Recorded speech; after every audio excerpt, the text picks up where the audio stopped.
आता ह्याच्या आधीची जी स्टेज आहे हे थोडंसं लिक्विड असताना हे बासुंदी म्हणतो तुम्ही वापरू शकता.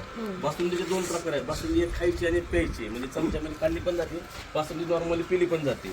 आता ही खायची बासुंदीची स्टेज झाली. याच्या 5 मिनिटं आधीची जी लिक्विड फॉर्ममध्ये आहे त्यावेळेस ती प्यायची बासुंदी झाली जी तुम्ही पिऊ शकता. आणि 5 मिनिट हिटिंग सोर्स झाला त्याच्यावेळेस जेवढं घट्ट होईल त्यावेळेस तो खवा झाला. त्याच्यामध्ये तुम्ही 1 किलोला साधारण 200 ग्रॅम साखर जर ॲड केला ते चांगल्या क्वालिटीचा मलाई पेढा म्हणून हे मध्ये जे काय डुप्लिकेट चलतो ना हे सगळं डुप्लिकेट आहे. आपण त्याला नाव ठेवायचं पण हे ओरिजिनल आहे. कारण त्याच्यामध्ये आपण कुठलेच कंटेंट मिक्स केले. ते प्युअर जे गाईचं दूध आलेलं आहे तेच ह्याच्यामध्ये पडलेलं आहे. त्याची जी क्वालिटी खव्याची आणि पेढ्याची ही मार्केटमध्ये सगळ्यातली टॉप क्वालिटीची आहे. मी खवा काढायला काय आणता का ट्रे वगैरे असा किंवा परत असेल मोठी परत किंवा ट्रे असेल लांब असावं